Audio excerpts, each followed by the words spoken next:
Europe 1, 16h, 18h. On marche sur la tête. Cyril Hanouna.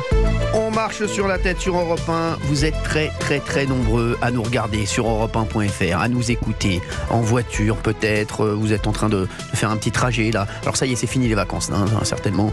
Vous êtes peut-être dans les embouteillages. En tout cas, vous êtes avec nous. Vous êtes peut-être à la maison tranquillement en train de préparer un cake au poire. C'est le gâteau préféré de Valérie Benaïm. J'espère que vous pensez à nous.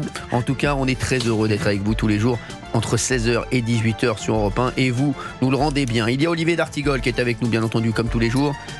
Quel bonheur. Vous pouvez dire bonjour, Olivier. Bonjour. Non, mais il est subjugué par mes paroles. Voilà. Ça va? Vous allez bien? Ça va.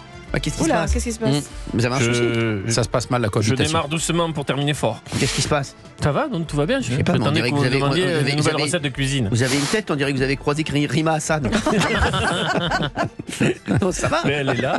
Elle est là. Mais c'est vrai, ça va, faites pas cette tête-là. Très bien. Non, ça mais va très franchement. Et Valérie Benaïm est avec nous. Oui, Merci bonjour, Valérie bonjour tout le Benaïm. monde. On est Mais nous assortis sommes aujourd'hui. habillés pareil Mais oui. aujourd'hui, Oui, c'est fou. vrai, ça me fait c'est bien drôle. plaisir. C'est bien le seul point commun que nous avons. Oh, écoutez, Merci. Non, je rigole. Respect de la- Toujours agréable. Fabien Lecoeuvre est avec nous. Merci. Bonjour, d'être là. bonjour à tous. Merci, vraiment très beau. Ah oui, Vous êtes très élégant en ce moment. c'est vrai. À mon Je sais pas avis, pourquoi. ça cache quelque Ouais. chose. C'est vrai. Oui. Il a laissé Ouais, tomber vous les avez bien blousons, raison. il a remis les Oui, vestes. ça lui va bien, tout lui va. Vous savez, quand on a son physique, on peut tout se permettre. Et bien entendu, mon petit protégé, hein, il est là tous les jours à mes côtés. C'est Présent. mon petit moment de bonheur. Je le vois entre 16h et 18h. Et le week-end, bien entendu, sur C8. Gauthier Lebray, applaudissements pour lui. Ah, il faut l'applaudir en plus. Oui, j'applaudis. Bonjour Oui, Cyril, j'applaudis bonjour à Gauthier tous. Lebray. Oui, Quand même, j'avoue. deux poids, deux mesures dans cette émission. Oui, bah c'est le concept. Oui, mais c'est le concept, exactement. Vous nous appelez 01 80 20 39 21. On a énormément de sujets sur lesquels on va revenir, bien entendu. Et puis, tiens, j'aimerais que vous réagissiez aussi à cette proposition qui a été faite par Christian Estrosi. On va en parler dans un instant. Vous l'avez vu ou pas? De retirer les HLM, les HLM aux familles de dealers. Oui, oui. Voilà, on va en parler dans un instant. Merci, vous avez vu, il n'y a que moi qui suis l'actu. Hein. Merci. Non, ça fait plaisir. Hein. Merci, heureusement que je Non, suis mais là. je le les gars. savais. Hein. Oui, vous le saviez, oui, bien Oui, entendu. On est heureux aujourd'hui parce qu'on a un invité qui vient nous voir pour un livre vraiment extrêmement intéressant. Je sais que Valérie Benaïm, quand j'ai lu le livre, je me suis dit c'est pour Benaïm. Bah oui, moi qui suis passionnée par l'histoire judiciaire, c'est pour vous. c'est un livre qui est fait pour moi, Et effectivement. Gilbert Collard est avec nous, avocat et ancien député européen. Merci Gilbert Collard d'être avec nous sur Europe 1. Merci, bonjour à vous. Ça nous fait bien plaisir parce que vous publiez le premier tome de vos mémoires titré Indéfendable mémoire. Dans cet ouvrage, vous revenez sur votre carrière d'avocat. Vous abordez les affaires judiciaires qui vous ont marqué, bien entendu. On va revenir dessus parce qu'il y a vraiment des choses incroyables. Vous savez nous les raconter, vous avez raconté à nos auditeurs d'Europe 1. Qu'est-ce qui vous a motivé à écrire ce livre, Gilbert? Pourquoi maintenant? Qu'est-ce qui m'a motivé? Le besoin d'argent. Ah bah c'est ça, vous avez bien raison. Vous savez, c'est ce que Gilbert Non, Collard... c'est ce que Ferdinand Céline répondait Oui. quand on lui posait. Pourquoi avez-vous écrit Le voyage au bout de la nuit? Le besoin d'argent. Vous savez, c'est ce que répondent les gens qui sont ici quand on leur dit pourquoi vous êtes sur Europe 1, le besoin d'argent. Non, parce qu'il y a un moment donné où on a besoin de faire ce que j'appelle une psychanalyse historique. C'est-à-dire de reconstruire sa vie dans le passé. Parce que quand on vit le moment, on n'arrive pas à l'analyser. Bien sûr. Tu verras plus tard, quand tu feras le point dans 10 ans, dans 15 ans, dans 20 ans, tu diras, mais quand même, à ce moment-là, j'ai vécu l'événement, je l'ai ressenti, je l'ai traversé, mais j'ai pas été capable de l'analyser dans sa totalité, quoi. Et ce qui est extraordinaire, c'est que l'écriture, Lacan disait que c'était vraiment le facteur analytique, hein, l'écriture, puisqu'il a ajouté que seuls les romanciers comprennent l'inconscient. Bon. Quand on se met à écrire, moi je vois quand je raconte par exemple l'affaire Ranucci, je trouve des choses, quoi, notamment l'épisode Bien sûr. incroyable où l'avocat de Ranucci, Paul Lombard, perd la voix. Ça, on va revenir dessus. Devient aphone, quoi. Quand je revis ce moment, je me dis, mais quand tu l'as vécu, tu n'as pas perçu tout ce que ça voulait dire. Ouais. Tu vois, Ouais, on passe à côté de plein de choses de la vie, parce qu'on peut pas, qu'on n'a pas la capacité d'analyser dans l'absolu tout ce qui se passe, quoi. Voilà. Et ça me fait infiniment de bien de reconstruire ce passé à côté duquel je suis passé. Et ce qui est intéressant, c'est qu'à Oui, la Valérie, fois, on est replongé dans l'époque où ça a lieu. Donc pour nous, c'est des petites qui l'avons pas forcément vécu. Bien sûr, oui. On retrouve aussi la façon de penser de l'époque. Et en même temps, on chausse les lunettes de 2024. Donc ça nous permet d'avoir ce va-et-vient constant entre la façon dont on appréhendait la justice à l'époque et aujourd'hui. Absolument, oui. Vous vous rendez compte d'une peine de mort pour Ranucci, quoi. Aujourd'hui, si la peine de mort existait encore, il y aurait des peines de mort toutes les semaines. Et que vous n'avez pas demandé d'ailleurs. Ah non, j'ai toujours été contre la peine de mort et je reste contre la peine de mort. Merci Gilbert Collard. Gilbert Collard, on va revenir bien sûr sur beaucoup d'affaires et je voudrais revenir sur 2 petites secondes parce que je voudrais faire réagir les auditeurs sur cette phrase que vous avez prononcée chez Jean-Marc Morandini ce matin. On est un pays qui est foutu. Réagissez à ça, 01 80 20 39 21. J'aimerais bien que vous en parliez, qu'on en parle avec Gilbert Collard de cette sortie que vous avez faite. Pourquoi vous dites ça, Gilbert Collard ? Parce que un pays qui arrive au moment où il n'a plus de solution, un pays dont les assises matérielles, la sécurité, l'ordre, l'autorité, les institutions ne fonctionnent plus, n'existent plus, c'est un pays qui est foutu. Sauf s'il y a un surgissement, mais lequel ?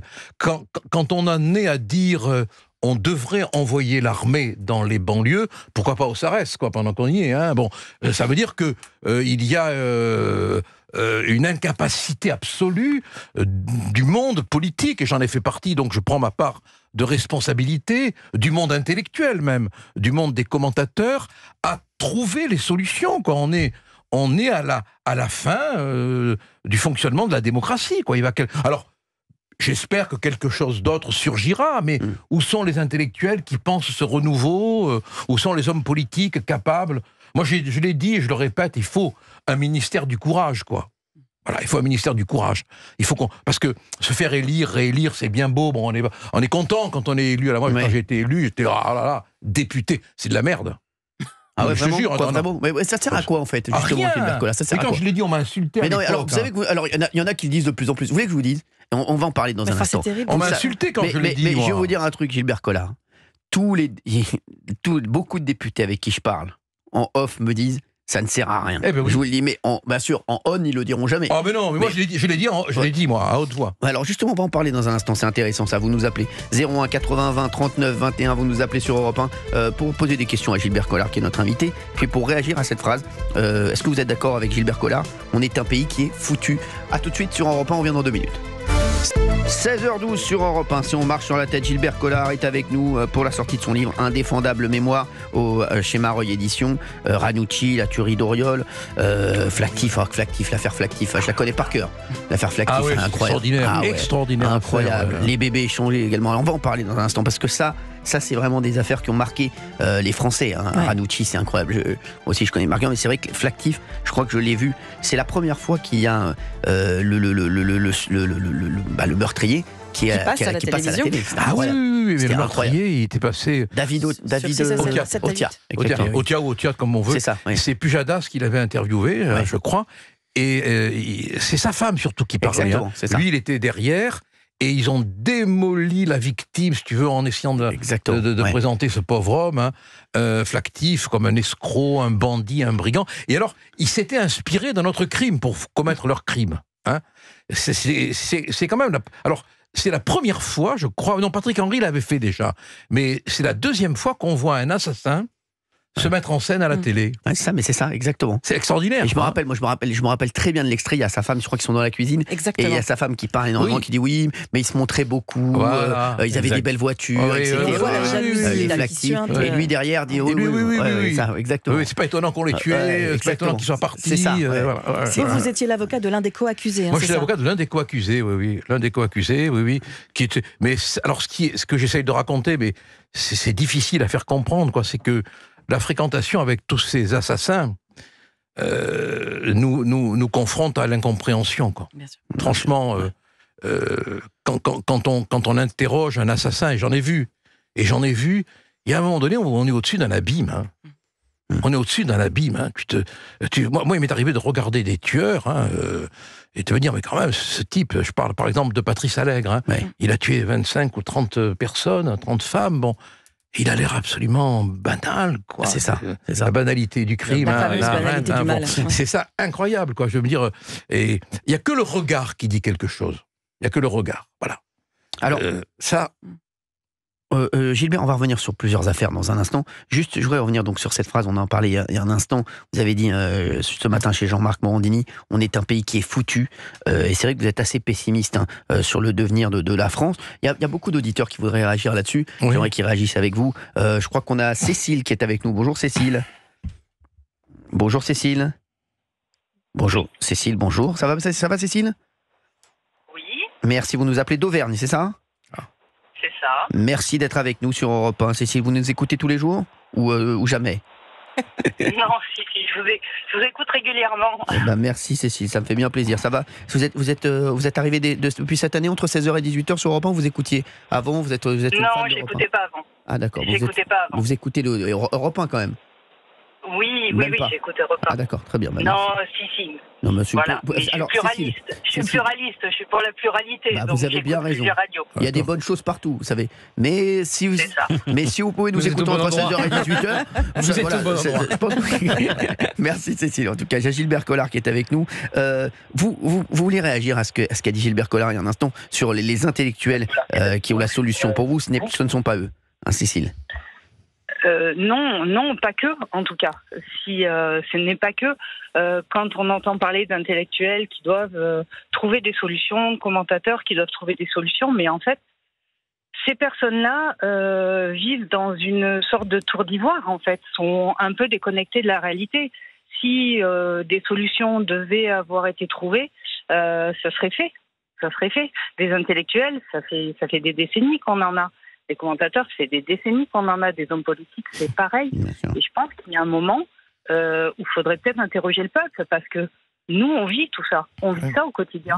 Toutes les décisions qui sont prises là-haut, parfois, on trouve que c'est des non-sens. Et puis nous, on le vit au quotidien. Il faudrait peut-être interroger un petit peu plus le peuple, que le peuple soit un peu plus souverain.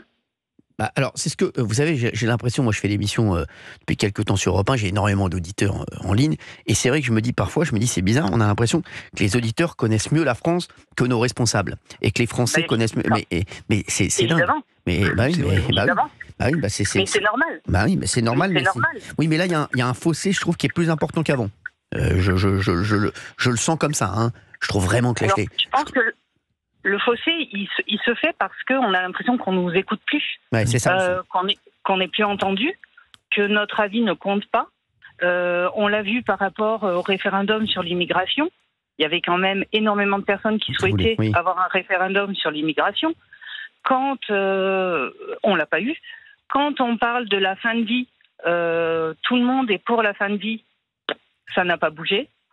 On a eu les législatives entre-temps, je ne sais pas où c'est passé sous le tapis. On ne l'a pas vu, on ne sait pas. Et puis, il y a tout ce qui se passe au quotidien sur de l'insécurité, pas forcément sur de l'immigration, mais on peut parler de l'insécurité au quotidien, des choses que nous, on vit au quotidien, et que, effectivement, ce qu'on peut appeler les élites, eux ne vivent pas. Ils ne prennent pas les transports en commun, ils vont pas travailler, ils n'ont pas un cadre d'horaire. C'est ça, oui. Cécile, vous avez voté aux dernières législatives? Oui. Oui, d'accord. Vous êtes contente ou déçue du résultat? Alors, je ne veux pas vous cacher que je suis déçue. D'accord. Je suis déçue parce qu'il n'y a pas de majorité déjà, et que ça va être un sacré. Rien va bouger. C'est le problème, c'est que tout va être un petit peu paralysé. Je peux vous demander pour qui vous avez voté ou pas du tout? Non, mais j'ai voté plutôt. De toute manière, il y a 11 millions de déçus du côté. Non, attendez. Et Cécile disait, vous avez voté plutôt? J'ai voté à droite. J'ai plutôt voté à droite parce que je suis plutôt partisan de la droite. J'ai vu voter à gauche. Alors, Cécile, si je peux me permettre, par élimination, puisque quand même les Républicains ont fait le hold-up du siècle. Donc, si vous aviez voté pour les Républicains, vous auriez dit je suis contente parce que quand même c'est le hold-up du siècle. Je pense que voilà. Donc, ok. Non, mais parce que les Républicains, c'est incroyable. Hein. 47 députés, Matignon, ministère de l'Intérieur. Je pense c'est un des plus grands hold-up en politique de l'histoire. Oui. Ah mais vraiment, c'est après, Bruno Retailleau est là aussi dans le discours pour représenter les électeurs du Rassemblement national. Oui, d'accord. Bruno Retailleau, il bosse quand même. Il y a un paquet de cocus quand même. Ah bah oui, non, là, oui. On a l'impression d'être à mon anniversaire. C'est la démocratie des cocus. C'est la démocratie des cocus. Moi, ce que j'allais dire, ça fait 11 millions du côté RN, 8 millions côté Nouveau Front Populaire. Non, mais c'est ce on que en j'ai a dit. déjà 20 millions là. C'est ce que j'ai dit. J'ai dit il y a 20 millions de cocus. Eh ouais. Ah ouais, c'est ça. Ah bah, les gars. Plus ceux qui sont autour de la table. C'est intéressant ce qu'elle disait Cécile sur les référendums, parce que pourquoi il n'y a plus de référendum? C'est vrai que Charles de Gaulle avait pensé la constitution de la 5e avec des référendums. D'ailleurs, il est parti sur un référendum qu'il a perdu parce que les gouvernements veulent bien organiser des référendums si la réponse à la question est oui et s'ils sont plébiscités. Et aujourd'hui, on sait bien que le référendum est souvent utilisé pour sanctionner un gouvernement. Le dernier en date, c'est évidemment 2005, le référendum sur le traité européen perdu par Jacques Chirac. Le non l'avait emporté et n'avait absolument pas été respecté. Depuis, ça fait quasiment 20 ans, plus de référendum. Et sur l'immigration, pour qu'il y ait un référendum sur l'immigration, il faut changer la Constitution. Parce qu'aujourd'hui, la Constitution ne permet pas d'interroger les Français le traité de Lisbonne après, sur la Constitution. Le traité constitutionnel européen. C'est Nicolas Sarkozy. Ah oui, c'est vrai. Bah oui, et alors c'est un problème. Le traité. Un problème. Allez, on va dire. Cécile. C'est une escroquerie, ça. C'est cocu encore, là. Mais il y a un truc intéressant dans ce que dit. J'aime pas bien l'ambiance d'Olivier Artigol. Quel est son prénom? Cécile. Cécile, excuse-moi. Elle décrit un mécanisme que notre ami Maffezoli, que vous connaissez tous, a parfaitement analysé et qui s'appelle la sécession plébis. Ça veut dire la rupture avec le peuple. La cession, tu voulais placer? Non, ça y est. La rupture avec le peuple, voilà. Et on y est. On y est, voilà, c'est fini. Bon, alors quand il y a la sécession plébis... C'est un constat assez terrible, parce que ça veut dire que ça veut dire que ça va finir dans la rue, à coups de poing. Ne se sont pas représentés par les députés, par l'Assemblée, ni le Sénat. Mais non, attends, je veux dire que l'Assemblée, elle ne... Il n'y a plus de forum, quoi. L'université est silencieuse, l'Assemblée se tait. Il reste Hanouna. Michel Barnier. Merci Gilbert, ça me fait bien plaisir. Et encore, on veut le faire taire. Exactement, oui, c'est vrai. Et encore. Le Premier ministre Barnier en est au point où il dit il faut aller ouvrir les archives des préfectures pour retrouver les cahiers de doléances des Gilets jaunes, pour voir ce qu'ils avaient dit. On peut lui rappeler assez rapidement. Il disait pouvoir d'achat, on veut pouvoir vivre dignement.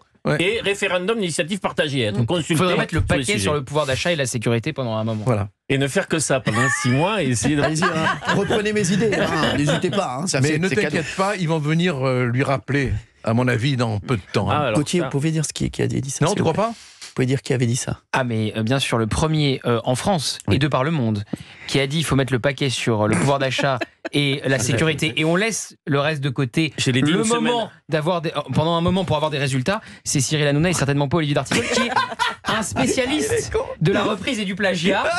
Vous lui donnez des offs, un tel m'a dit ça, il le recrache le soir dans une émission dans laquelle vous n'êtes pas. Ne dites rien, je recycle direct. Il est écolo, moi. Il a bien raison. Juste Cécile. Je peux revenir sur quelque chose que vient de dire M. Collard? Vous allez revenir dans un instant, mais pour l'instant c'est Cécile. Cécile, est-ce que vous voulez réagir à tout ce qui se dit? Cécile? Oui, mais il a raison. Oui, il a raison de dire qu'il y a une déconnexion totale entre le peuple, entre ce que pense le peuple et la façon dont on est gouverné. Enfin, on voit bien qu'il y a une cession, on voit bien que c'est plus possible et qu'il y a des choses qu'on ne peut pas forcément, qu'on comprend pas. Voilà. Nous en bas, on comprend pas. Vous faites quoi dans la vie, Cécile? Alors, je vais garder un petit droit de réserve. D'accord, très bien, d'accord, Cécile, je comprends. Voilà. Mais ce qu'on voit, c'est ça. Moi, quand j'entends dire, voilà, il va falloir faire des économies, mais bon sang, mais on va encore nous enlever un jour férié, mais ça veut dire que ceux qui travaillent, on va cravacher encore plus. Mais Cécile, on est en train, quand vous réfléchissez bien, on est en train de tout nous enlever, même les jours fériés. C'est devenu, non mais je vous jure, mais c'est devenu fou en fait ce qui se passe. Honnêtement, mais tout passe, on a l'impression que tout passe. C'est ça. Je paye des impôts, voilà, parce que je travaille. Je paye des impôts.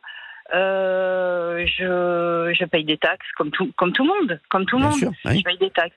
On a une fraude fiscale qui est énorme, qui est abyssale. On a une fraude sociale qui est abyssale. Bien sûr. Mais comment les Français qui travaillent peuvent entendre de se dire on va vous enlever un jour férié, mais par contre sur la fraude sociale, sur la fraude fiscale, on va rien faire. Ça va prendre du temps. Rien faire. Alors, Cécile, vous restez avec nous sur Europe 1, on va se retrouver dans un instant. Moi, j'ai souvent cette formule. C'est vrai que on a l'impression que tous les Français qui font tout bien, qui font tout comme il faut, c'est eux qui se font à chaque fois, squeezer à la fin. Et je vous jure que c'est vrai, c'est incroyable. Il y a un copain flic qui me disait... La police ne fait plus peur qu'aux honnêtes gens. Mais c'est ça, exactement. Je trouve que ça résume c'est tout. Ça. On se retrouve dans un instant sur Europe 1. Gilbert Collard reste avec nous et vous nous appelez 01 80 20 39 21. Tout de suite. Europe 1, 16h, 18h. On marche sur la tête. Cyril Hanouna. On marche sur la tête sur Europe 1. Vous nous appelez 01 80 20 39 21. Merci à tous les auditeurs d'Europe 1 d'être aussi fidèles à ce rendez-vous entre 16h et 18h. C'est votre nouveau rendez-vous depuis la rentrée. Et merci d'être aussi fidèles à toute l'équipe qui est vraiment sympathique. Et vraiment, ils viennent justement bénévolement tous ici. Donc merci à eux. Ça fait extrêmement plaisir de voir des gens aussi motivés pour aussi peu de sous. Le plaisir d'être avec vous et les auditeurs. Continuez à vous fiche de la gueule du monde. Gilbert Collard est avec nous. Merci Gilbert Collard d'être là. Ah oui, gratos, c'est vrai. Mais promotion du livre. Oui, quand même. Mais non, ça. C'est pour lui rappeler qu'il doit en parler. Bien sûr, oui. Indéfendable mémoire.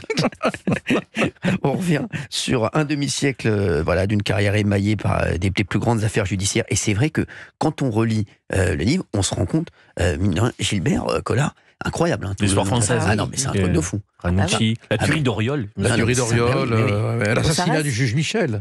J'ai défendu l'assassin du juge, moi. Je ne sais pas si vous imaginez ce que c'est que de se lever dans une cour d'assises devant des juges pour défendre l'assassin d'un juge. C'est vrai. Franchement, non, mais il y a un poids. Est-ce qu'après les procès, vous avez gardé des contacts humains, épistolaires ou avec de grands criminels? Oui. Il y en a un qui, une fois, il avait tué l'amant de sa femme. Et puis, il était allé l'enterrer. Et puis, un soir de pluie, parce qu'il faut que le scénario soit là, on n'y peut rien, la colère lui est venue, il est allé le déterrer pour le défoncer à coups de masse. Et là, comme il faisait beaucoup de bruit, il s'est fait arrêter. Oui. Eh bien, la veille de Noël, j'ai reçu un courrier de lui, me disant, Gib, parce que c'est comme ça qu'on m'appelait dans la maison d'arrêt, Gib, est-ce que tu pourrais me faire un cadeau pour Noël? Envoie-moi les photos d'autopsie. Oh. Voilà. Mais on chemine là-dedans dans le livre. Alors, je raconte tout ça, à un moment donné, il faut l'évacuer, quoi. Bien sûr. Il y en a d'autres encore plus horribles, mais bon, je ne lui ai pas envoyé les photos, bien évidemment, mais voilà, jusqu'où peut aller la haine. Incroyable. 01 80 20 39 21, vous nous appelez si vous voulez parler à Gilbert Collard. Je voudrais qu'on remercie Cécile qui est avec nous. Et un instant, Cécile. Vous êtes toujours là, Cécile? Oui. Merci d'avoir été avec nous, Cécile. Merci beaucoup. Bonne soirée à tout le monde. Vous nous rappelez quand vous voulez sur Europe 1. On est là 16h-18h. Gilbert Collard. Gilbert Collard, c'est quoi l'affaire qui vous a le plus marqué? Quelle est l'affaire qui vous a le plus marqué? C'est quoi? On en a parlé une fois dans une émission de radio, puis on l'a oublié. Il y a un type qui se fait arrêter pour interdiction de séjour. C'est un Espagnol. Il était interdit de séjour depuis 1946 à Marseille. Et il me désire. Je vais le voir à la maison d'arrêt. Et puis à un moment donné, il me dit « Ah, mais il faut que je vous règle vos honoraires. » Je dis « Oui, mon pauvre vieux, comment vous allez les faire? Vous êtes clodo. Bon, vous pourrez pas. » Il me dit « Si, mais écoutez, prenez contact avec l'ambassade d'Allemagne. Il me verse une pension régulièrement. Et demandez-leur, je vais vous faire un papier vous autorisant à prélever un honoraire. » Je sors de la prison, je me dis, mais comment il peut avoir une pension de l'ambassade d'Allemagne? Je la fais courte, Je me renseigne et j'apprends qu'il avait une pension parce qu'il avait été déporté à Dachau et qu'il avait été témoin à charge au procès de Nuremberg. Et que depuis 1945, on n'avait pas été foutu de régulariser sa situation. Incroyable. Et ce que j'ai vu à l'audience, je ne l'ai jamais revu de ma vie, la présidente, au moment de le relaxer, s'est levée. Elle s'est levée. Ça se fait jamais. Tu verras jamais un juge se lever dans un prétoire. Elle s'est levée, elle a demandé à ses assesseurs de se lever. Elle lui a dit, monsieur, veuillez recevoir les excuses de la République. Vous êtes relaxé. Et j'espère que monsieur le procureur de la République ne fera pas appel. Et le procureur pleurait. Voilà. De toutes les affaires, on n'en a jamais parlé de cette affaire. Il y a eu une brève une fois à la radio, mais ce type, témoin à charge au procès de Nuremberg, clodo sur les quais, aidé par personne, quoi. Incroyable. Incroyable, c'est fou. Franchement, c'est l'histoire qui vous a le plus marqué. Ça me bouleverse encore maintenant quand je la raconte. Hein. Gilbert Collard, vous restez avec nous. 01 80 20 39 21. Vous nous appelez. Il y a Zach, il y a Dany, il y a Laurent, il y a Dominique qui veulent réagir, bien entendu. Et vous aussi, si vous avez des questions à poser à Gilbert Collard. Moi, Gilbert, j'aimerais vraiment que vous nous racontiez beaucoup d'histoires. Je ne sais pas si vous avez le temps, mais nous, je pense que nos auditeurs sur Europe 1 adorent, on se régale. Donc n'hésitez pas à prendre le temps, à nous raconter plein de choses. On est là, vous savez, nous on n'a rien d'autre à faire. Hein. Et puis, on est bien, on est sur Europe 1, on est content. N'hésitez pas, si vous voulez même poser des questions à Gilbert, c'est pour qu'il nous raconte des choses, Gilbert Collard, parce que c'est vrai que c'est quand même incroyable, la carrière. C'est fou, c'est bien d'avoir écrit ce livre, parce que ça nous remet dedans, on se dit, c'est incroyable toutes les affaires qu'a géré Gilbert Collard. Vous restez avec nous sur Europe 1, à tout de suite. Gilbert Collard est avec nous et c'est vrai qu'on aime se rappeler ces histoires. Moi, c'est ma passion absolue.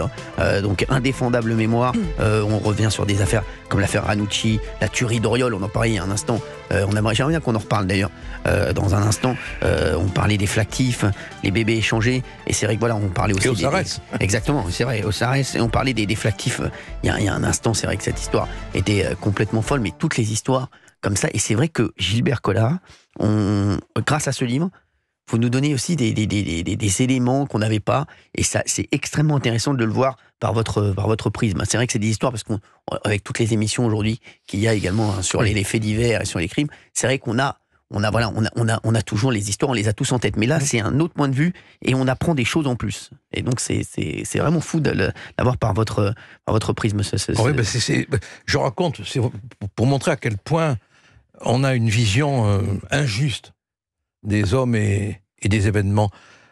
L'avocat général Viala, qui a requis la peine de mort contre Christian Ranucci, et qui, dans son rapport de grâce, parce qu'il y a un rapport de l'avocat général qui a requis, qui est adressé au président de la République, donc à Giscard à l'époque, il s'oppose à la grâce. Il dit, il faut l'exécuter. Après l'exécution, bien après, des années après, j'ai eu l'occasion de rencontrer sa fille. Je lui dis, comment va votre père? Elle me dit, il est mort. Je dis, ah oui, alors, ces derniers jours? Elle me dit, écoutez, il n'arrêtait pas de dire, et si je le retrouve là-haut? Et on lui disait, qui?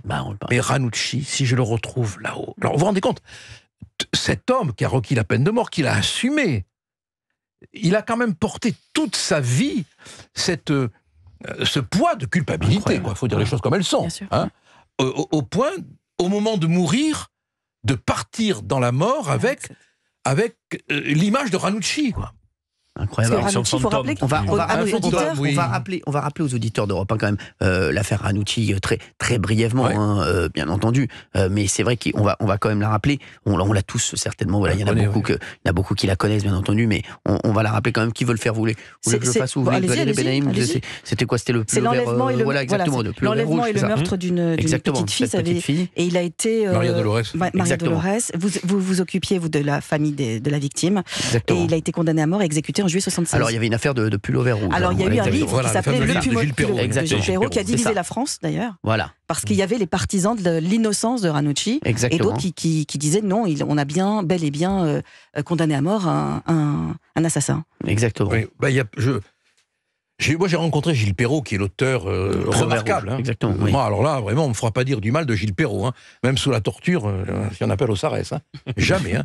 Je me rappelle de discussions que j'avais avec Gilles Perrault, et il calait sur un argument à propos de la culpabilité. Il calait. Ranucci, quand il est à l'hôtel de police, pour des raisons de procédure compliquées, les gendarmes lui disent par téléphone: on est sur les lieux supposés du crime. On a retrouvé le cadavre. Dites-nous où est le couteau. Et à distance, par téléphone, il indique aux gendarmes où se trouve le couteau. Je veux dire que, sauf, je le disais à Gilles Perrault, si vous voulez être cohérent dans votre système, dites que les policiers, pour faire condamner à mort un individu qu'ils ne connaissaient pas, ont caché un couteau, là. Il n'y avait pas les empreintes, hein. On est d'accord, hein. Il n'y avait pas les empreintes. Bon. Mais il dit très précisément, tout le monde le confirme, lui-même le confirme, il dit où est le couteau. Ah, quand même. Comment savait-il où se trouvait le couteau si c'est pas lui qui l'y avait caché, quoi. Il n'avait pas de réponse à ça. Ah mais non, il a jamais. Et du reste, c'est ce que Giscard, lors de l'entretien entre Lombard et Giscard, c'est Lombard qui me l'a raconté, ça. Giscard avait beaucoup insisté sur le couteau. Oui. Lombard qui va pour demander la grâce de Lombard Ranucci. qui allait pour demander la grâce de Ranucci, qui a du reste été annoncé par erreur à la radio. Oui. Incroyable. Là, Incroyable. Encore. Et vous, aujourd'hui, vous êtes toujours persuadé de la culpabilité de Ranucci? Oui, papa, même, je le dis dans le livre, même en Delat, tu es persuadé de la culpabilité. Oui. Alors, Dieu sait que pourtant, lui, il est plutôt un fanatique de la présomption d'innocence. Christophe, Et on ne peut pas lui reprocher. Qu'on retrouve à 14h, bien entendu, sur Europe 1, tous les jours, Christophe Ondelat. Il y a Dominique qui voudrait réagir, Dominique qui nous appelle des Hauts-de-France. Bonjour Dominique, merci d'être avec nous sur Europe 1. Bonjour Monsieur Hanouna. Je voulais vous dire tout d'abord que j'adore votre style. Donc voilà. Merci, ça me fait bien plaisir Dominique, merci beaucoup. Ça me fait plaisir. Vous faites quoi dans la vie Dominique? Maintenant je suis comptable, j'ai 61 ans, j'ai été militaire pendant 6 ans, école militaire puis corps de troupe. Et quand je suis revenu dans le civil à 23 ans, je suis devenu comptable, ce qui n'a strictement rien à voir, et j'ai été chef d'entreprise à 2 reprises. Donc vous savez que un petit peu. Vous savez que j'ai fait des études d'expertise comptable, Dominique. Donc on va peut-être se retrouver plus tard. Non, mais c'est vrai. Tout à fait. Voilà, donc on va peut-être se retrouver ensemble. Dominique, vous vouliez réagir à ce que disait Gilbert Collard quand ce matin il disait encore qu'on était un pays qui était foutu. Qu'est-ce que vous en pensez, Dominique? Sur 2 points. Tout d'abord, je suis quasiment d'accord avec lui à 98%. Je pense que le pays est quasiment foutu. Et deuxièmement, mettre l'armée dans les rues en France, c'est pas la solution parce que les militaires sont formés à défendre la nation à l'extérieur ou sur le sol si on est attaqué par un pays extérieur. Les militaires sont formés à réagir et à neutraliser toute menace de manière, je dirais pas violente, tout simplement. Oui, on est là, pour détruire l'ennemi. Et pour tirer. Et voilà. Et les militaires sont pas du tout formés comme les forces de l'ordre qui, elles, sont spécialisées, sont formées à ça pour pouvoir réagir. Je pense que c'est une idée complètement stupide de M. Estrosi. C'est Estrosi, je crois, qui a dit ça. Non, ça c'est Carl Olive. Il dit quand même des idées stupides parfois. C'est Carl Olive, c'est pas... Il disait qu'il fallait mener une guerre contre les narcotrafiquants. Oui, mais de toute façon, les lois existent. Les policiers font un travail admirable depuis tout le temps. Le problème, c'est qu'au niveau judiciaire, ça ne passe pas. Je mets de côté les magistrats qui ont des idées un petit peu bizarroïdes. Beaucoup de magistrats font leur boulot. Il faut faire des places de prison. Il faut appliquer les lois. C'est tout, les lois existent. Je ne vois pas ce qu'on va rajouter de plus dans l'arsenal législatif qu'on a. Bien sûr. Il faut simplement qu'il y ait une décision politique. Juste, Dominique, en fait, ce qui se passe aujourd'hui, c'est que c'est quand même dingue qu'il y ait énormément de policiers avec qui je discute très souvent qui me disent aujourd'hui, on ne va plus dans certains endroits. On n'y va pas parce qu'on est forcément beaucoup moins bien armé que les trafiquants, que les dealers, et c'est incroyable d'entendre ça aujourd'hui, Dominique. C'est fou, moi, c'est quand même dingue. Oui, mais ce qui est inversé, c'est que moi, par exemple, je me suis encore fait contrôler, puisque je suis pas loin de la frontière, il y a 15 jours par des policiers. C'était des véhicules, contrôle d'identité. Ce que j'ai fait, j'ai mis mon clignotant, mes warnings, je me suis mis sur le côté, j'ai éteint mon véhicule, j'avais mes mains, et je bouge pas. Exactement. Un policier me dit, tu t'arrêtes, tu fais voir tes papiers, c'est tout. Maintenant, si j'ai un problème avec le policier parce que j'estime qu'il était trop loin vis-à-vis de moi, je vais rien dire, je vais aller au commissariat porter une plainte. Exactement. C'est tout. Mais je suis complètement d'accord. Il faut pas inverser. Le problème, c'est que maintenant, on défend la personne qui fait des bêtises pour être poli, alors que le policier, on n'arrête pas de l'accuser. Exactement. Aujourd'hui, Dominique, ce qui se passe, c'est ce qu'on disait tout à l'heure. On disait aussi tous les citoyens qui ont le sentiment de tout bien faire, ce sont eux qui se font le plus contrôler, ce sont eux qui... Et aujourd'hui, on se dit, on a l'impression qu'il y a une prime à la délinquance. Non, mais c'est ça qui est fou.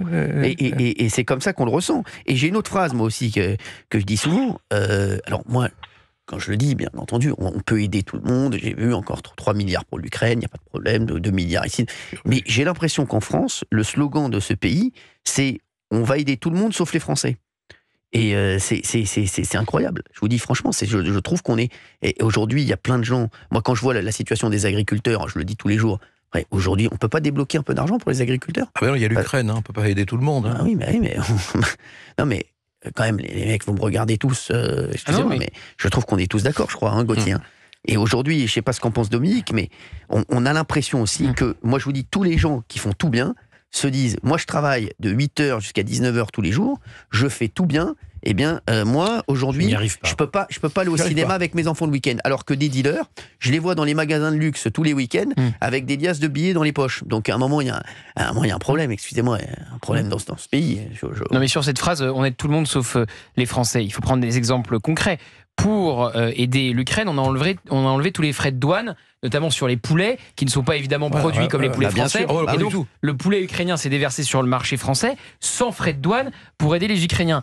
Et il y a un symbole tout récemment. Au moment où on dit aux Français, on va vous enlever un jour férié, on va mettre 3 jours de carence pour les fonctionnaires, on va moins rembourser les soins, à ce moment-là, on augmente l'aide médicale d'État de 100 millions d'euros. Le budget, au même moment, le même jour, vous annoncez moins de remboursement de frais pour les Français et 100 millions de plus pour l'aide médicale d'État. Faudrait qu'on en parle. Résultat, polémique XXL, résultat, rétropédalage du gouvernement. Mais si vous voulez, c'est un symbole. C'est un symbole. On préfère aider les poulets ukrainiens au détriment des poulets français. Et alors, il y a eu marche arrière sur... Et maintenant, l'AME est gelée. Mais c'est quand même un état d'esprit. C'est un état d'esprit. Mais ils étaient prêts à mettre 100 millions. C'est 55 millions d'euros d'aide juridictionnelle aux avocats pour assister les clandestins. Voilà. Je ne dis pas qu'il ne faut pas les assister. Oui, mais... C'est devenu vraiment un commerce. Moi, j'avais un collaborateur à mon cabinet qui gagnait quand même, avec ses interventions pour les migrants, qui gagnait 7 000 euros par mois. Et qui ne foutait rien au cabinet. Ah, bien sûr, mais c'est incroyable. Incroyable. Mais je vous dis, si on mettait le nez dans chaque corporation et dans chaque... Vous ne vous rendez pas compte. On peut avoir une pensée aujourd'hui pour les salariés de Michelin et Auchan. 3 000 emplois sur le carreau. Cassés, Ils l'ont appris aujourd'hui. Je sais. Ça va être terrible. C'est une déflagration. Terrible. Subvention pour les administrations publiques, 30 milliards d'euros par an. Ouais.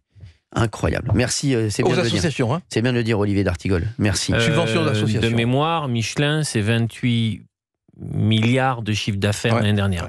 Il y a quelque chose qui dysfonctionne quand même. Clairement. C'est horrible quand on pense à toutes ces familles qui vont être complètement à la dérive. C'est incroyable. Non mais je vous dis, c'est fou parce qu'on a l'impression, mais je vous dis franchement, alors on est fou, ou bien il y a un problème quand même en France. Tu vois Cyril, tu me disais d'intervenir si je pour ce que disait tout à l'heure notre ami qui intervenait, qui était militaire.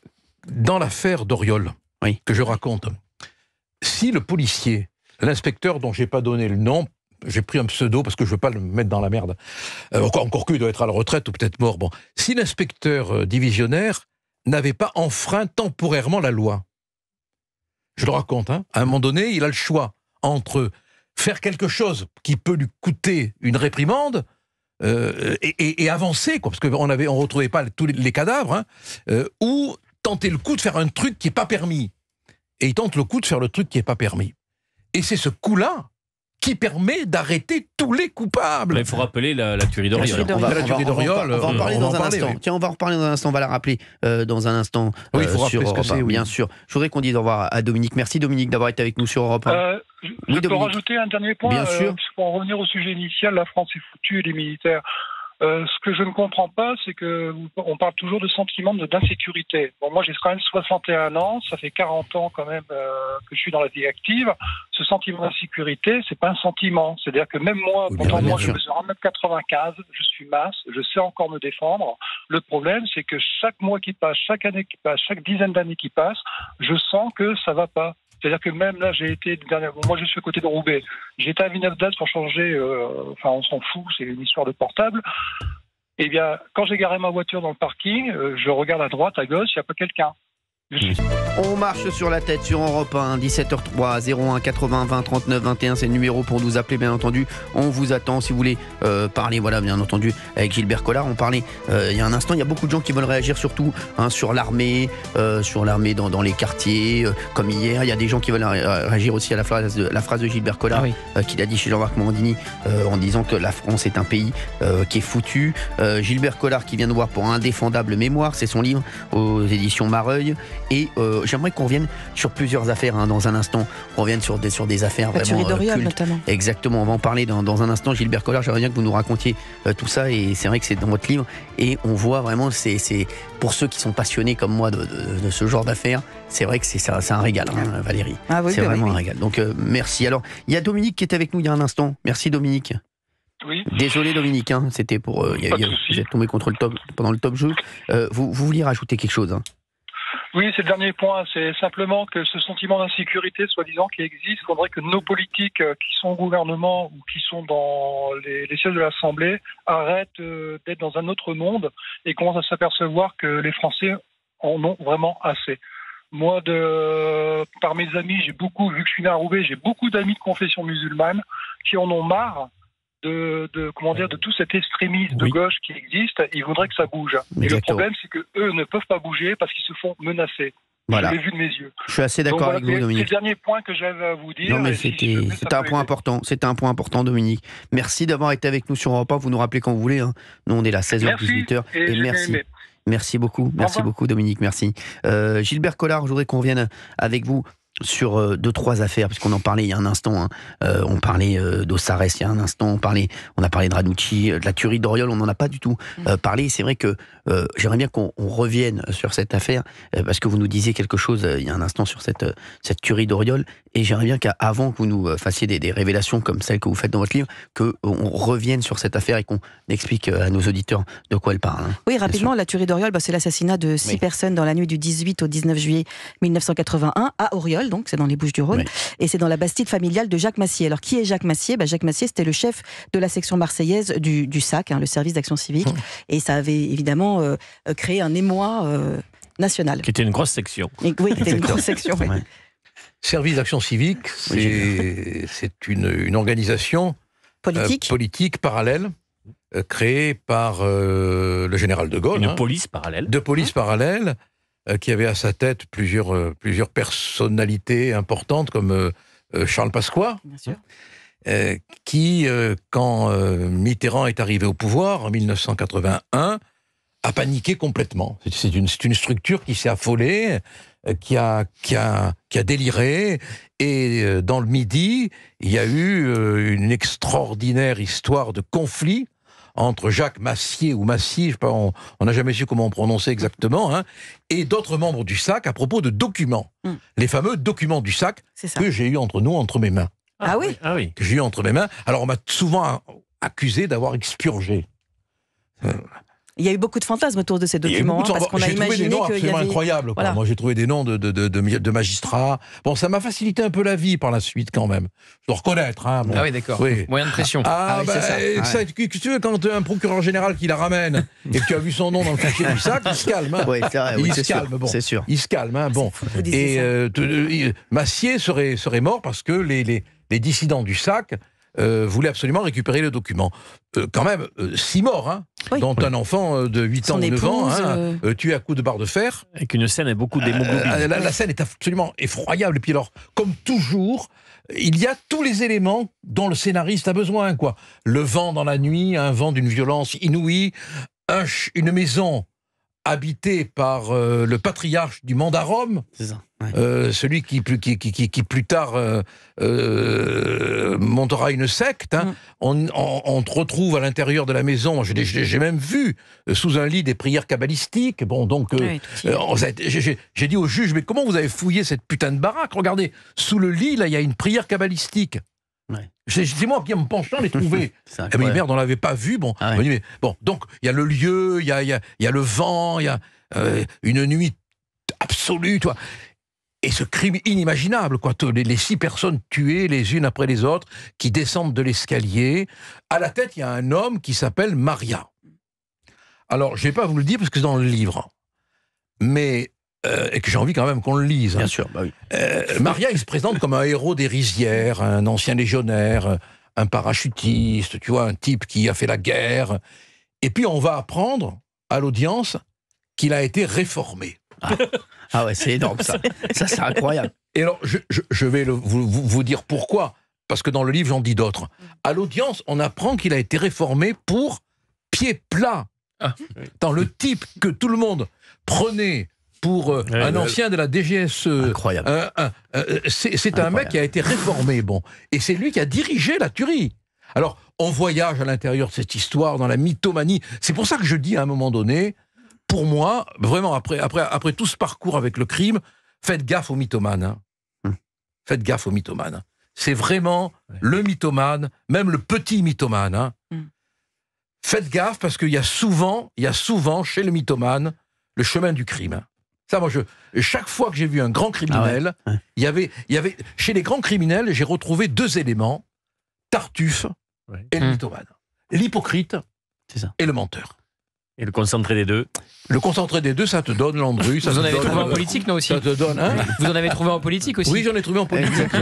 Gilbert Collard, vous restez avec nous. Je vais appeler la personne chez qui vous devez aller après. Oui, il faut le faire parce que sinon je vais me faire un ennemi là. Vous inquiétez pas. Je ne voudrais pas. Jamais de la vie. Jamais de la vie. 01 80 20 39 21. Vous nous appelez également. On arrive dans 1 minute. Sur la tête, Gilbert Collard est avec nous pour son livre Indéfendable mémoire. Et c'est vrai qu'on parlait un instant, c'est vrai que des caractéristiques. Hein. Il disait attention aux mythomanes. Et aux Tartuffes. Exactement, aux Tartuffes. Et c'est vrai qu'il y a Gauthier Lebray qui a réagi et qui a bien rebondi une fois de plus. Merci Cyril. Qui disait vous n'en avez pas vu seulement que dans les assises, mais aussi à l'Assemblée. À l'Assemblée, c'est ça. Hein. Ah oui, mais alors là, il tue symboliquement. Hein.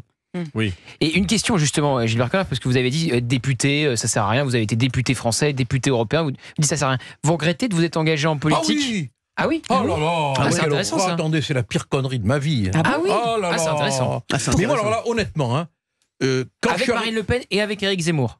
Avec Éric Zemmour, je me suis. Moi, Éric, je vais pas en dire du mal, mais j'ai rejoint Éric, pas Sarah.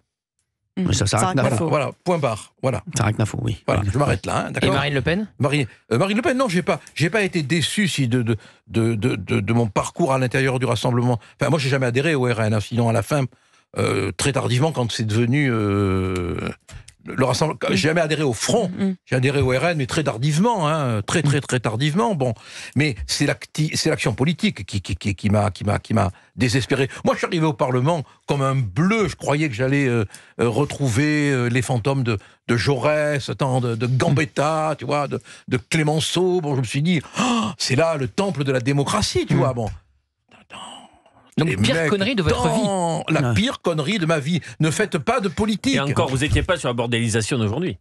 Ah mais aujourd'hui je suis devenu fou, attends. Mais qu'est-ce qui vous a déçu? C'est quoi? Ça veut dire que c'est l'inaction du député? C'est-à-dire qu'il ne peut rien faire? Mais tu ne sers à rien, tu parles dans le vide, ils font semblant d'écouter, ils n'écoutent pas les mecs qui sont sur leur téléphone, les plus virils regardent des trucs porno, les moins virils font du tricot, bon tu sais plus où tu es, quoi. Attends, non mais tu sais plus où tu es. Et moi j'en ai vu arriver bourré, mais complètement bourré. Comme c'est terrible de ce que vous dites. De la buvette de l'Assemblée? Ah oui, j'en ai vu arriver bourré. Ça ne m'étonne pas du tout. Moi, il m'est arrivé aussi d'arriver un peu gai parfois. Quand vous avez dû croiser des parlementaires au niveau. Ah oui, mais des grands législateurs. Non, mais il y avait encore quand j'y étais par exemple, l'ancien président de la commission des lois. Je me souviens plus de son nom, j'en suis désolé, hein, qui a eu des emmerdements judiciaires qu'il n'aurait pas mérité. Qui a été garde des Sceaux, hein, je me trouve plus son nom malheureusement, était très bien. Burvois, merci, voilà. Était très bien, un type remarquable, d'un haut niveau, d'une culture juridique. Charles de Courson. Charles de Courson, remarquable, mais remarquable.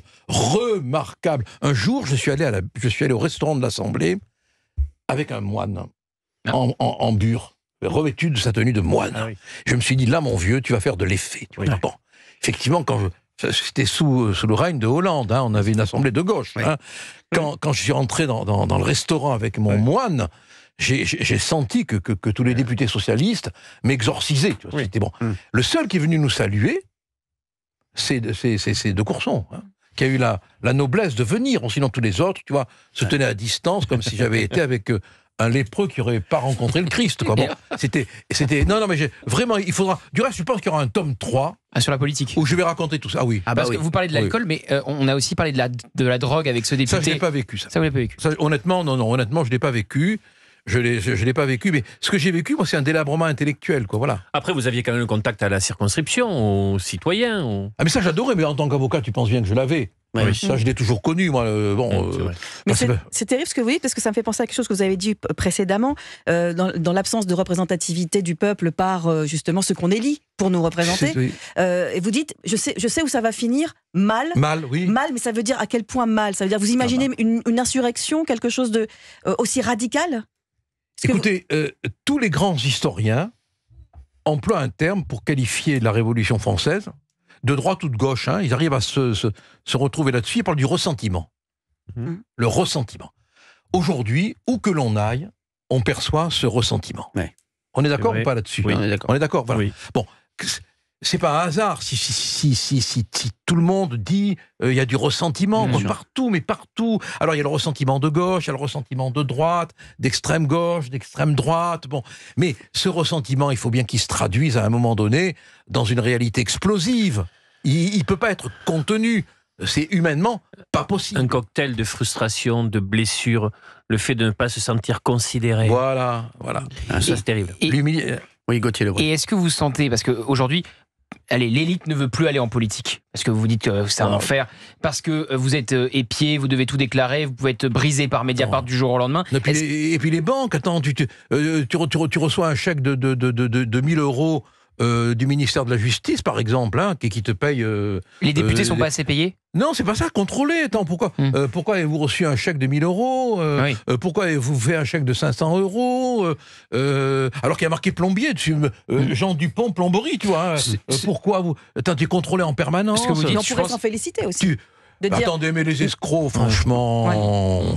Vous êtes fliqués. Franchement, le vrai escroc, vous croyez qu'il va être... Qui va déposer son chèque. Ce que vous dites, ça me fait penser à la belle-fille de Bernard Tapie qu'on a reçue il n'y a pas longtemps, qui dit la pire erreur de son beau-père, Bernard Tapie, c'est d'être allé en politique. Oui. Est-ce que vous pensez que Éric Zemmour aurait dû ne pas y aller aussi? Ah vraiment, il n'est pas... Non, alors là, moi j'ai tellement été déçu par Éric que je ne veux pas en parler, parce qu'en même temps, si vous voulez, j'ai la souffrance de tout l'espoir que j'avais mis en lui, qui s'est transformé en déception, et je ne veux pas en dire du mal, parce qu'il ne le mérite pas en plus, hein, il ne le mérite pas, mais il aurait dû rester à sa place de commentateur, où il était génial, quoi, voilà. Il y a des gens qui sont faits pour la politique, d'autres qui ne sont pas. Il est peut-être trop pyramidal pour aller faire de la politique, trop élevé pour aller faire de la politique.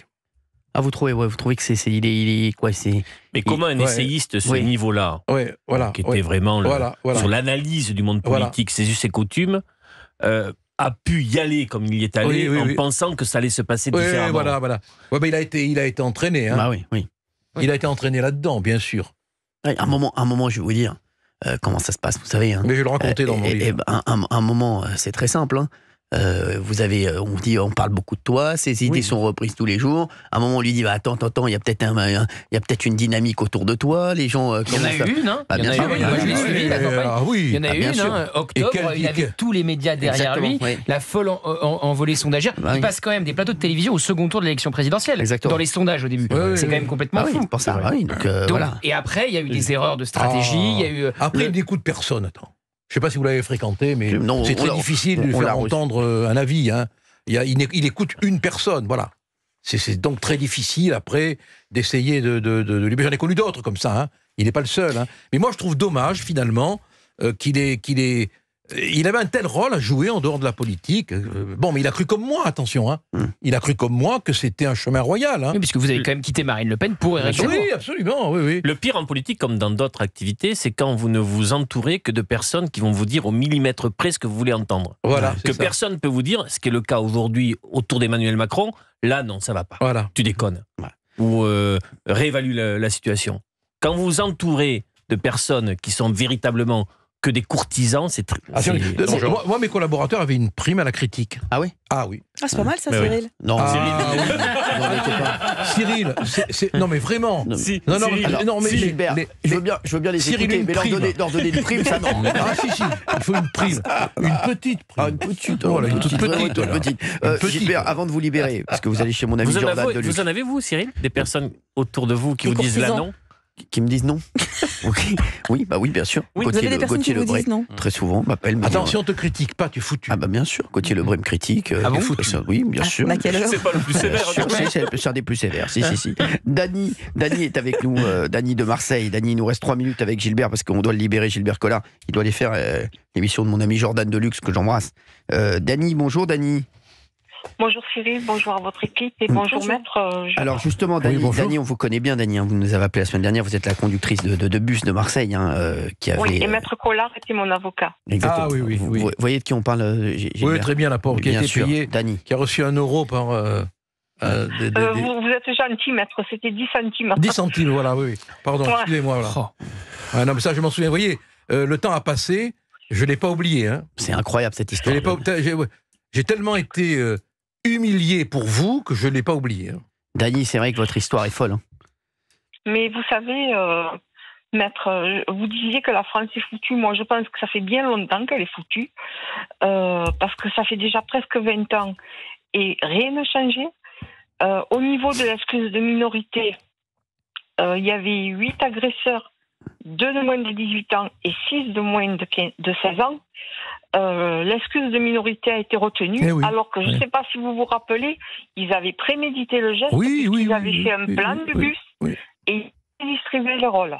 Vous voulez en finir d'ailleurs, maître, avec l'excuse de minorité, vous ? Ah, moi je veux la supprimer complètement. Oui. Complètement ? Ah, complètement. Il n'y a pas de palier d'âge ? Non, c'est terminé, attendez. C'est terminé. C'est devenu maintenant un argument de vente bien sûr. Dans le trafic de stupéfiants. Exactement, bah oui. On fait travailler les mineurs parce qu'on sait que la peine sera forcément légère. Moindre. Donc c'est la raison pour laquelle vous voyez de plus en plus de délinquants âgés de 15 ans, 16 ans, 14 ans.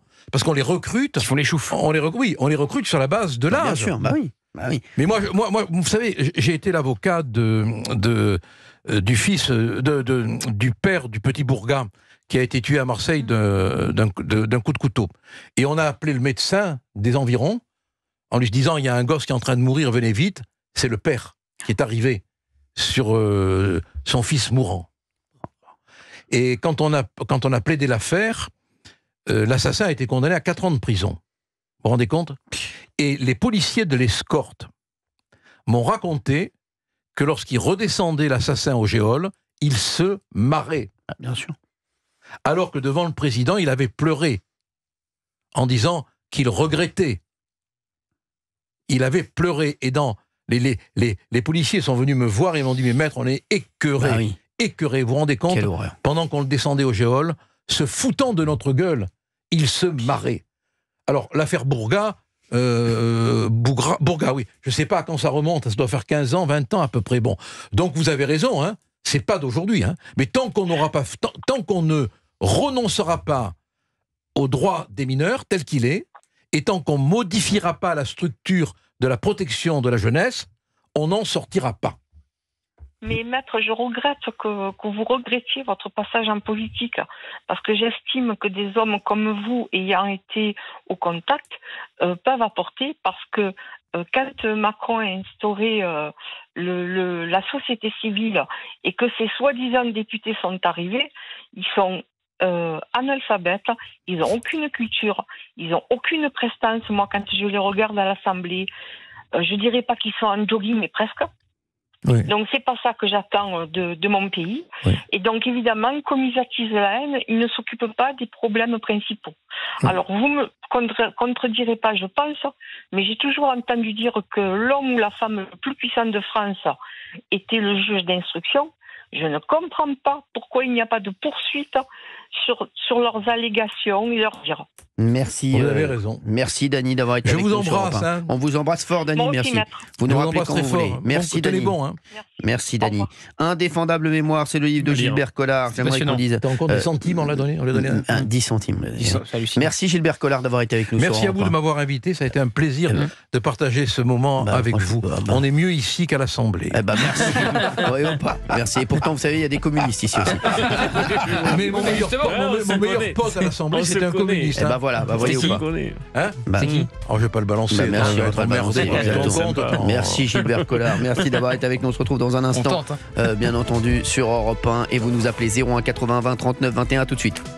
Europe 1, 16h, 18h. On marche sur la tête. Cyril Hanouna. Merci d'être là. 17h32, on est sur Europe 1. Il y a Gauthier Lebray qui potasse encore, comme d'habitude. Toujours travailler. C'est pour ça qu'on l'aime, Gauthier Lebray. J'adore. Valérie Benaïm est là. Bien entendu. Il y a Sébastien Dartigol. Olivier Dartigol. Et il y a Fabien Lecoeuvre qui est là. Merci Fabien Lecoeuvre. Vous avez fait une très bonne émission aujourd'hui. Oui, je suis épuisé. Ah mais vraiment, vous avez fait une émission, je pense que c'est une de vos meilleures. Mais en même temps, j'ai quelques people là, non? Non, mais j'ai préparé celle de ce soir. Ah très bien, oui. Tiens d'ailleurs, vous avez une petite info là pour nos auditeurs qui nous rejoignent à 17h33. Par exemple, une info importante d'ailleurs, Bernard-Henri Lévy, qui fête aujourd'hui ses 76 ans et qui était la semaine dernière au Maroc avec le président Macron. C'est très important. Puisqu'il possède Excusez-moi, très important patrimoine. Le Parisien, il y a les anniversaires là en bas de page là. Non, pas tous. Je sais pas s'il y avait ce matin. Il était. Je lis pas le Parisien. J'aimerais bien qu'on me l'amène. Ah d'accord. Alors en fait, il possède un très important patrimoine immobilier, notamment au Maroc. Alors il a non mais vous allez voir, c'est quand même hallucinant l'histoire quand même. Alors Bernard-Henri Lévy a une villa à Tanger, un riad à Marrakech dans le palais de Zaya qu'il a acheté en 98 à Alain Delon. C'est le palais Zaya. Ça s'appelle le palais de Zaya. Je croyais que ça avait rien à voir avec l'histoire. Moi j'ai une info sur Zaya. J'ai une info sur Zaya. Ça devenait intéressant. Non mais j'ai une info sur Zaya. Dites-nous. Oui, elle fait son arrivée sur Mims. Ah, je vous jure que c'est vrai. Ah oui. Il faut expliquer aux auditeurs d'Europe 1 ce qu'est Mims. Allez-y, Cyril. C'est une plateforme où on peut offrir moyennant finance des vidéos. Et chacun, il fait ce qu'il veut sur ses vidéos. Oui, voilà. Ça peut être un peu dénudé parfois.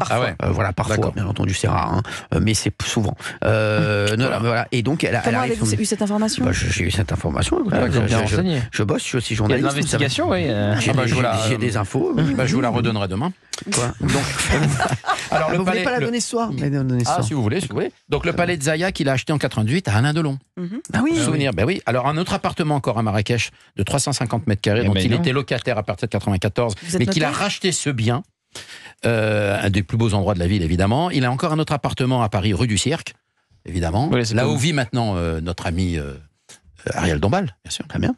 La Villa Santa Alida, achetée en 2002 à Saint-Paul-de-Vence, et puis 3 autres appartements à Saint-Germain. Mais comment il fait? Non mais alors, BHL doit ce sens des affaires et une partie de sa fortune à la bonne opération réalisée qu'il y a 27 ans avec sa mère, Dina, car en 1997, elle a vendu ses parts dans le Bécob, une société d'importation de bois précieux.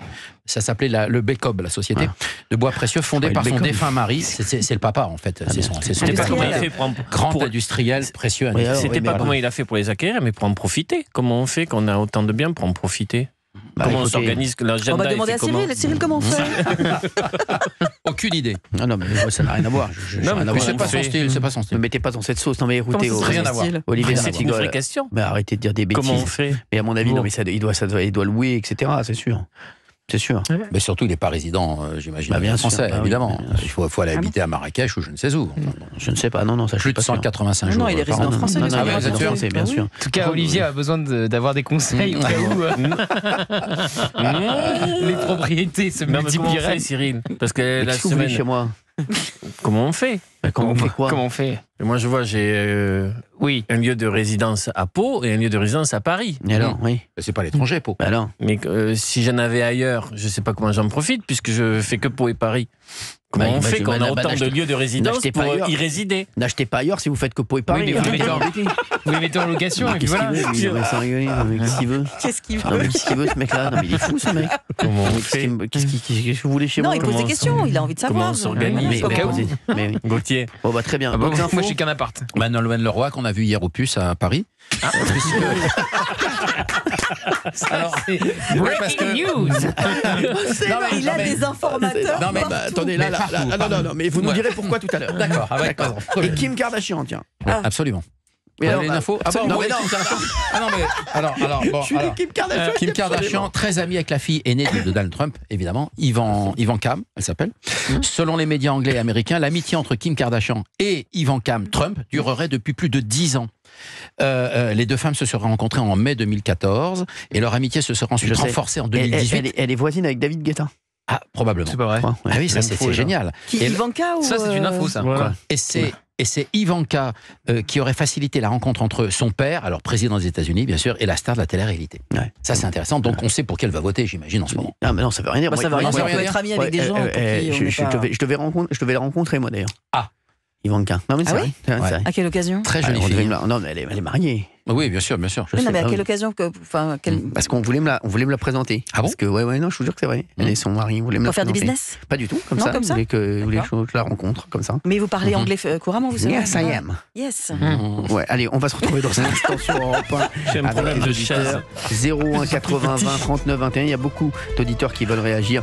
Comment redresser la France? Qu'on réagit un petit peu à ce que disait Gilbert Collard ce matin chez Jean-Marc Morandini. On est un pays qui est foutu. Qu'est-ce que vous en pensez? À tout de suite sur Europe 1. On marche sur la tête. 01 80 20 39 21. Vous nous appelez. Il y avait Gilbert Collard qui était avec nous il y a un instant et qui nous disait qu'on est dans un pays qui est foutu. Il y a pas mal d'auditeurs qui veulent réagir. Et par rapport aussi à ce qu'on disait hier sur l'armée, dans certains quartiers, il y en a beaucoup aussi qui ont appelé pour ça. Pour le moment, on a Elisabeth qui est en ligne. Bonjour Elisabeth, merci d'être avec nous. Elisabeth d'Occitanie. Bonjour Cyril Hanouna, bonjour les collaborateurs et bonjour les auditeurs. Merci Elisabeth. Vous avez vu, Elisabeth dit bonjour à tout le monde, j'adore. Merci Elisabeth. Ah oui, la politesse c'est la base. La base de tout, exactement. Vous nous appelez d'Occitanie et vous n'êtes pas d'accord avec Gilbert Collard quand il dit que la France est foutue. Oui. Je voulais réagir par rapport au propos de M. Collard qui a dit que la France était foutue. Donc, ma réaction, c'est qu'il faut faire confiance à M. Emmanuel Macron, qui a fait ses preuves depuis 7 ans. Il lui reste 3 ans pour continuer son parcours. Il est en marche. D'ailleurs, voilà. Il a mis en place plein de mesures que le citoyen français accepte, voit sur son compte bancaire, mais après dit qu'il critique. Donc le français ne critique, alors que M. Macron a mis le chèque essence, le chèque énergie. Le quoi qu'il en coûte. Il a mis pendant le Covid, il a permis aux entrepreneurs de rien branler, etc., en étant payés. Donc, il a mis en place aussi... Ils n'avaient pas demandé de rien faire. Ils ont été forcés de s'arrêter. Pour le solaire, ça c'est primordial. Pour l'énergie solaire, pour préserver la planète. Il a mis en place aussi l'alternance pour les jeunes qui veulent s'en sortir. Par exemple, mon fils qui avait un bac S et un BAFA s'est retrouvé à faire un CAP dans le bois. Ensuite, un BTS dans le bois. Toujours. Ils veulent enlever les avantages aux alternants. Il a fait une école supérieure du bois à Nantes et maintenant il est ingénieur. Alors merci Monsieur Macron. Il a pu faire en alternance, donc ça veut dire qu'il faisait moitié études, moitié entreprise. Et c'est grâce à la loi de Monsieur Macron. Vous ne faites pas partie des déçus, donc. Je tirer ma révérence à Monsieur Macron. Je l'adore. Ah voilà. Oui, Elisabeth, vous ne faites pas partie des déçus. Ah oui, non, ça c'est sûr. Ah non, il a mis. Tout va bien. Tout le monde dit on va droit dans le mur. Mais oui, tout va bien. Il faut lui faire confiance. En ce moment. Il faut lui faire confiance. Il a encore 3 ans. Ah oui. Et regardez, le gaz à effet de serre qui a diminué. Mais Elisabeth, c'est une. Vous nous appelez plus Élysée? Non, c'est une sensibilité qui existe. Non, mais c'est sûr. Elisabeth, vous nous appelez depuis 17%. Non, mais Elisabeth, on vous a reconnu. C'est bon. Brigitte, on sait que c'est toi. Brigitte, on sait que c'est toi. Non, mais Cyril, dans les enquêtes d'opposition, 17% de personnes. C'est pas Brigitte. Elisabeth, non, mais c'est Gauthier Lebray qui vous taquine, Elisabeth. Vous savez comment il est. Ah, d'accord. Non, mais bien sûr. Il vous taquine. Non, mais c'est important. Non, mais regardez. Non, mais on savait qu'il en restait, mais on n'en avait pas retrouvé depuis longtemps. Dans la dernière enquête d'opinion publiée, 17% des Français font encore confiance. Je voulais aussi dire que M. Macron doit mettre en place des mesures pour éviter que nos petits jeunes, nos petits gamins de 8 ans deviennent des guetteurs recrutés par les dealers à la Kalachnikov, etc. Et il faudrait mettre en place des vraies structures où les gamins de 8 ans seraient reformés, rééduqués, qu'ils apprennent les maths, le français, la politesse, la morale, toutes les vraies valeurs de la France et de la République française. Alors, Elisabeth, en tout cas, vous pensez... Elisabeth, il reste 2 ans et demi à peu près à Emmanuel Macron de 3 ans de il n'a plus de mandat. toutes les cartes en main. Et Elisabeth, pour vous, vous avez encore énormément d'espoir. Hein. Ah oui, mais moi, tout le long, j'ai eu des surprises sur mon compte bancaire, même si je suis à la retraite depuis décembre 2023. J'ai 62 ans. Je vis avec 687,02. J'attends un rappel de la CARSAT. Mais je compte sous sur Ruby. Bien sûr. Bah, merci Elisabeth pour votre témoignage qui vraiment non, c'est vrai, c'était intéressant. Et qu'il fasse gaffe parce que Collard a dit une grosse connerie. Il a dit une grosse connerie. Il a dit qu'on allait droit dans le mur. Il a dit que la France était foutue. C'est faux. Il faut lui faire confiance à M. Macron. Et moi, je le remercie pour mon fils surtout, car maintenant il est ingénieur. Il est ingénieur dans l'Hérault et voilà. Et merci Monsieur Macron d'avoir mis en place l'alternance payée. Et un fils d'ouvrier a pu devenir ingénieur grâce à son courage et à sa persévérance et à ses valeurs et à sa détermination. Voilà les valeurs. Merci, voilà la tolérance Elisabeth. et voilà la solidarité qu'il faut avoir en France. Merci Elisabeth d'avoir été avec nous sur Europe 1. Merci beaucoup. Merci Cyril, merci les journalistes qui sont à vos côtés. Merci Elisabeth, et vous embrassez votre fils.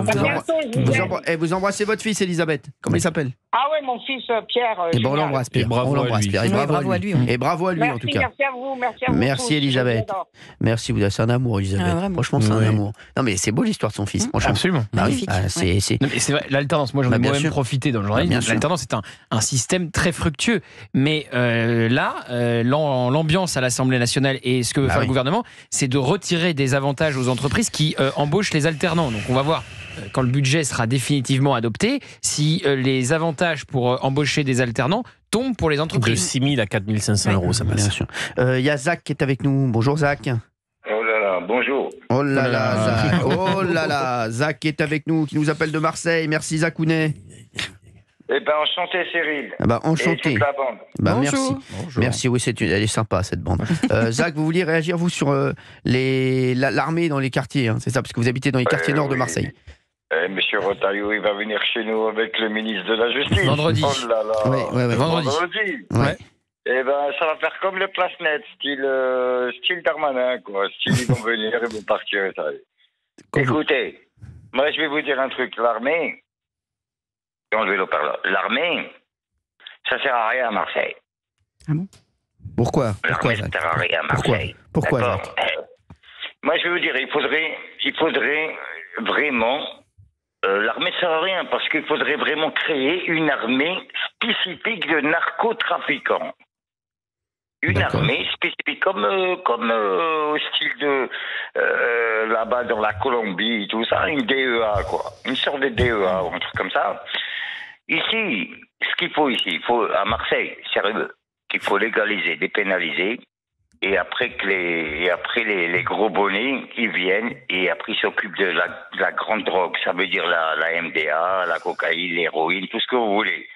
Vous voulez dépénaliser le cannabis? À Marseille. Vous voulez dépénaliser tout le monde. Vous voulez légaliser? Zach, vous voulez dépénaliser le cannabis? Dépénaliser, légaliser à Marseille. Ah oui, juste à Marseille. Je l'ai reconnu, c'est Thomas Guénolé. Non, mais sérieusement, moi j'habite au quartier nord. Oui, mais d'accord, au 13e arrondissement aux Oliviers. C'est ça. Ok. Les cops ils rentrent pas. Déjà les flics ils rentrent pas. Mais il n'y a rien qui rentre. Ils font rien que le tour de la cité et après le temps, mais ils sont organisés les minots, hein. Très organisés, talkie-walkie avec les réseaux, avec tout. Bien, le mec il est déjà parti, tout le monde est parti avec les choupes et après les nargues. Et quand ils rentrent dans la cité, le temps qu'ils rentrent dans la cité, il n'y a plus personne. Ça, je peux vous le dire. C'est incroyable, mais c'est vrai.